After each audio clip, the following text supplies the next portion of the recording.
gals, and we're here from Drake Wing Gaming and stuff me on Twitter, the Gaming Drag. Today I'm coming back at you with a Let's Play episode of Promises to Keep, Artemis's Path. So yeah, let's go ahead and jump right back in, shall we? Alarm January up, and let's go. I think there's still a bit of an opening around the bottom right corner. He grabs the tape and starts fiddling with it. Here, I can do it. He beats me to it, resorting to ripping the tape with his beak. Wait, don't rip it like that! Isn't that really bad for you? Yeah, well, so is losing your mind. Which is what I was doing, trying to rip it with my talons. Next time, just let me do it then. Alright, fine. I just need one more strip. After finishing up the window, we start on the bookshelves, helping Theo rearrange their contents. Some of these books are pretty heavy-duty, Theo. I'm honestly impressed. Don't be. I haven't read half of them. I'm impressed you've read any of them. I haven't opened a book since college. Really? How long has it been? 5 years, I guess. Shit, already? Huh. What was your degree? Yeah, about that. I never got one. I dropped out after the first year.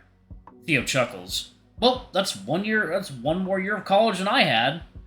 And yet you're the one who can actually read a book, so... It's not a competition. Cuties. Finally, our work begins showing real results, just as the first hints of dawn creep into the room. That's looking pretty darn good. We don't have any plywood on hand, so it'll have to do until the storm blows over. I have some, Artemis chirps, leaning back against the wall. My landlord left a ton of extra building supplies in the basement of my building. I'm sure he won't notice if a few boards goes missing. Theo raises an eyebrow. Stealing from your landlord, huh? He grins wickedly. Good for you. I'll take you up on that offer. Artemis nods easily. First, though, I want to help Leo get settled downstairs.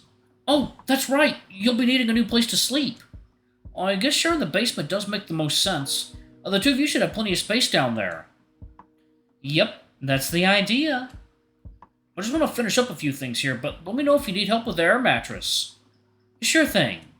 If you hear screaming and the breaking of bones, just come running. Of course. Thanks again, Artemis. I know I'm intruding into your space here. Hardly my space, but I get what you mean. It's no trouble at all. You don't snore, do you? Just yanking your chain. Come on. As I stretch the bedsheets over the still inflating air mattress, my lack of sleep catches up to me big time. You could go back to bed, you know. Artemis chirps, not looking up from his phone.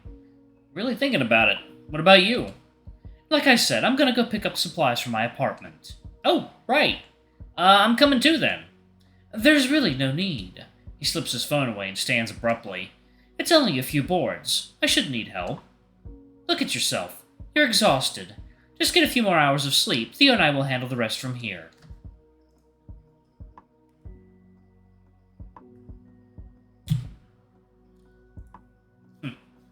I attempt a pouting expression, but find it swiftly ruined by a deep yawn.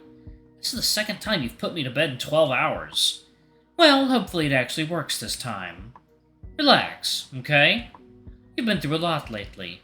Despite my protests, I can already feel my eyes closing. Just for a few minutes. Before I can say another word, I find myself falling into sweet, downy nothingness. It might have been a dream, but I could swear I felt someone pull a warm blanket over me and softly brush the fur back from my forehead. I awake to sunlight filtering softly through the small basement windows. The air is cooler down here, but pleasantly so. I shed my blankets and sit upright, stretching just a little. A quick glance at my phone tells me I had been asleep longer than I expected. A few hours had passed in what felt like seconds. I spent some time sifting through my notifications, composed mostly of our house group chat turned meme warehouse. In the midst of the poorly edited pictures and looping GIFs, I see a picture of Hunter digging through the fridge sent by Rofi. Did someone lose their raccoon? He's literally eating us out of house and home. Send help! The image reminds me both that I haven't seen the others in a while and that I hadn't eaten anything since last night. After straightening out my bed, I make the easy decision to head upstairs in search of company and some food. I find it readily available in the form of Hunter and Rofi snacking merrily away in the kitchen. Aha! Rofi points an orange paw at me as I emerge from the basement. It's alive! Hunter bursts into a fit of laughter, followed swiftly by a fit of coughing. There you are, you almost missed lunch. Rofi sparkles, pounding Hunter jauntily on the back. Phew! Glad I made it in time. Feels like I haven't eaten in ages. Well, Artemis did say the two of you were up around 3 in the morning, so like 9 hours ago? 9 hours? I feel like minutes ago. Hey, no big deal. Hunter chimes in, recovered from his food inhalation. It's not like any of us have anywhere to go. But what about the repairs? All done. Rofi scoops a handful of chips into his mouth and crunches away. Yep, the window's all boarded up and the den is clear. Ah, man, I'm sorry. I was planning on helping more, but... Nah, I'm glad you saved some work for the rest of us. I'm a little bit miffed you and Artie didn't wake us up, to be honest.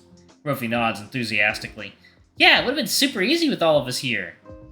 It would have beat the world record for sure. How's he doing, by the way? What do you mean? Artemis. He was pretty shaken up after the blackout yesterday. Seems like he recovered alright, but I wanted to make sure. Probably due to a certain someone.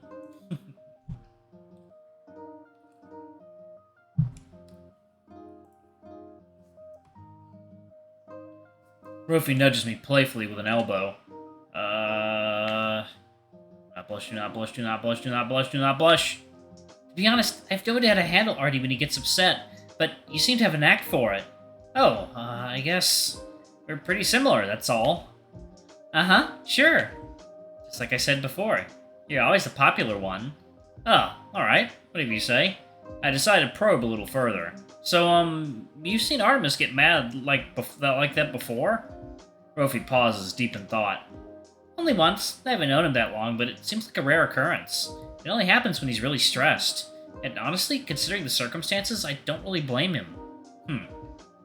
The backstory is, he can get pretty snippy, but his heart's in the right place. What about you, Hunter? You doing alright after the argument you two had? Who, me? Hunter's usual smile arrives on his face with only the slightest hint of hesitation. Oh, I'm fine. It's not the first time I've been yelled at, and usually the yeller doesn't have my best interest in mind, so... Water under the bridge. At that moment, my phone buzzes. It's a text from Artemis. I'm a little embarrassed at how much my heart jumps when I see the name. Hey there, Sleeping Beauty. How are things at the house? I pull up a chair and start working on a reply when I see an orange snout in my peripheral vision. Sleeping Beauty? Hey! I jump up, startled before swatting Rofi away, face red and tail puffing. Leo? What? Are you and Artie... You know... Hunter and Rofi exchange devious glances. Well, I can see the headlines now. Leo, age 26, the only snow leopard to die of embarrassment during the blizzard. Be honest, it's really, really important. Maybe we are? Ha! Rofi pumps his fist in the air. I knew it! He holds a paw out to an exasperated Hunter, wiggling his fingers and bouncing his eyebrows. Alright. Hunter sighs and starts rummaging through his pockets. It was $20, right? What? No, it was 50! I didn't think it was possible for my face to get you redder than it already was, but here we are. Did you two seriously bet on this? Yes, and I just seriously won. But for real though, I'm happy for you. Artie's a real good guy. Rofi looks at me with those wide blue eyes and some of my heated emotion fades. I'm reminded of summer evenings, looking into those same eyes, hearing the same voice speak different words. I know what Rofi sounds like when he's being sincere. He means it. I can tell he really means it. The emotional moment is undercut only slightly by him accepting a crisp 50 from a peeved Hunter. Anyway, you'd better respond to that text before he thinks you hate him. Alright, y'all, give me 1 second. Water time. Gals, and we're back. Let's go ahead and jump back in, shall we? Okay. Oh, shut up. I give Rofi one more well-deserved swat and turn back to my phone. Same old, sitting in the kitchen with Thing 1 and Thing 2. I snap a quick, unflattering photo of Rofi and Hunter as they argue over the last soda. Still at your place? The 3 dots appear almost instantly. Must have been keeping an eye on his phone. For some reason that gives me the warm and fuzzies. Nope. How about Theo? Checking on houses, etc. I figured we'd needed to spend some time together after our little pissing contest last night. How is he? Seems alright. Helping other folks makes him feel better. A short break. The 3 dots appear and then vanish.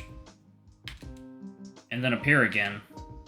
I apologized again for being harsh last night, and also for all the old man jokes. He just laughed. Gonna be extra nice to him for the next few days, just in case. But anyway, How are you doing, sleepyhead? Much better.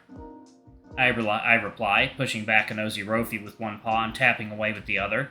I really needed that rest. Not surprising. Could still be leftover fatigue from hypothermia, to be honest. If you start feeling weird again, let Rofi know. He's got medical training, so he can fuss over you if I'm not there to do it. I turned to Rofi then, face still partially covered by my paw. Artemis just volunteered your medical expertise in case I start feeling weird again. Of course! His slightly muffled voice is 100% sincere. But wait, what do you mean again? It's no big deal, I was just, shattering explosive beats, the harsh burning stench of smoke. Little shaken last night. I don't blame you, Hunter says quietly. Rofi nods in agreement. So, I say, breaking the silence. I'm still curious. When was the last time you saw Artie get really mad? Let me see. It was last summer, I think. I saw him on one of my walks around the city, and he agreed to join me. It was going really well. We were having interesting conversations and everything. And this jerk ran a red light and nearly flattened me. My eyes widened involuntarily. Whoa, what? You never told me this. It was after I graduated. Never really had the chance to. Anyway, I was just paying attention to the crosswalk sign, so I didn't see him. But Artie pulled me out of the way at the last second. He was so furious. I really thought he was going to chase the guy down the street. He kind of did rip into me a little bit, too. Told me to watch where I was going and all that. And, I mean, he was right, of course. If he hadn't been there. I shiver, despite the warmth of the kitchen. I don't want to think about that.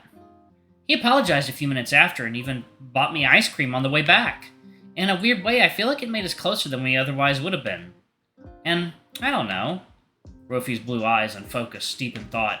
I know he wasn't just angry or annoyed, if that makes sense. He was worried about me. He almost saw me get hurt really badly, and it just freaked him out. Despite his prickly exterior, Artemis cares a lot about other people.